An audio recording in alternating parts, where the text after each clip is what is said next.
मेरा आपसे यह प्रश्न है कि गुरुजी कुछ महापुरुष बोलते हैं कि हम मंदिर में भगवान से आंखें बंद करके प्रार्थना करनी चाहिए और कुछ महापुरुष बोलते हैं आंखें खोल कर प्रार्थना करनी चाहिए। आखिरकार सत्य क्या है गुरुजी? कैसे प्रार्थना करनी चाहिए कि स्वीकार हो? जिसकी भीतर की आंखें खुल गई हो उसे बंद करके प्रार्थना करनी चाहिए। जिसकी भीतर की आंखें खुल गई हो मतलब जिसके ज्ञान के चक्षु, रामचरितमानस में भीतर की आंखों का वर्णन आया, ज्ञान विराग नयन उर्गारी। ज्ञान और वैराग्य नाम के दो नेत्र अंधर हैं, जिसे कहते हैं अंधर की ज्योति जलाना। तो जो आंख बंद करके उस मूर्ति को देख सके उसे आंख बंद करके प्रार्थना करनी चाहिए। हमारे जैसे लोगों को तो देखते हुए भी नहीं दिखाई पड़ते हैं, इसलिए आंखें खोल करके उनको प्रार्थना करनी चाहिए। सीताराम, धन्यवाद। जय हो बमीठा वाले की। विराज जाओ अमीर आदमी। फॉर्चूनर 4 से लिप जाए तो हमें बताइयो। चलो अगला। साधु जी सीताराम। सीताराम बहना।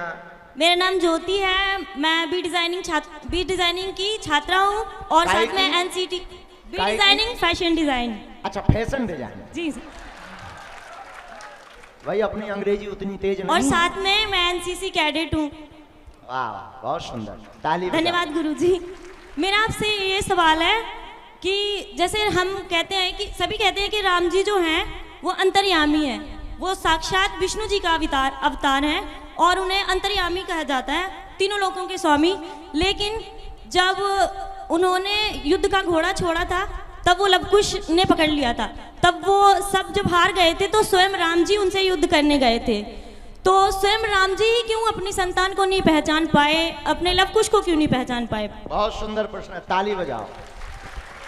जिन्होंने रामायण पढ़ी नहीं है उनके अंदर ऐसे ही कीड़ा दौड़ते हैं। हाँ, जो रामायण समझता नहीं पढ़ता नहीं हो यही कीड़ा दौड़ते हैं। कई लोग कहने लगते राम जी जब इतने महान थे, इतने भगवान थे, तो फिर जानकी जी को क्यों छोड़ दिया? राम जी महान थे, राम जी भगवान थे, लेकिन राम जी का चरित्र पहले पढ़ो कि राम जी ने ये कहा कि मैं ब्रह्म हूं पर मैं इंसान हूं। तो भगवान होते हुए भगवान ने कभी अपनी भगवत्ता का प्रयोग पूरे राम कथा में नहीं किया। अच्छा, राम जी भगवान है तो बताओ क्या समुद्र पार नहीं हो सकते? उड़ नहीं सकते? हनुमान जी जब उड़ सकते, उनके चेला उड़ सकते, तो गुरु जी नहीं उड़ सकते क्या? तो राम जी उड़े क्यों नहीं? उन्होंने इंसान बनकर के चरित्र बतलाया है कि हम मनुष्य हैं और मनुष्य के जीवन में अगर संघर्ष आ जाए तो उसे क्या करना चाहिए। जैसे नाटक करने वाला मंच पर आता है तो बाप रावण बन जाता है, बेटा राम। अब हैं तो वो बाप बेटे पर पहचानते भी हैं, लेकिन मंच पर वही दिखाएंगे कि हम राम हैं और ये रावण है, तो तीर ही मारेंगे। पर मंच का पर्दा गिरा सो भीतर दोनों एक, चाय रावण भी पीता है और राम जी भी फुरकते हैं। उसी प्रकार राम जी का यह मंचन है, राम जी की यह लीला है। ब्रह्म तो है पर मनुष्य बनकर भगवान ने भगवत्ता का प्रयोग नहीं किया, इंसान बनकर के इंसानों को बताया कि अगर ऐसी परिस्थिति आ जाए तो क्या करना चाहिए। इसीलिए भगवान ने अपने घोड़ा को ढूंढवाने के लिए लोगों का प्रयोग किया। बोलो सीताराम। आपको समझ आ गई? हाँ, धन्यवाद बहना।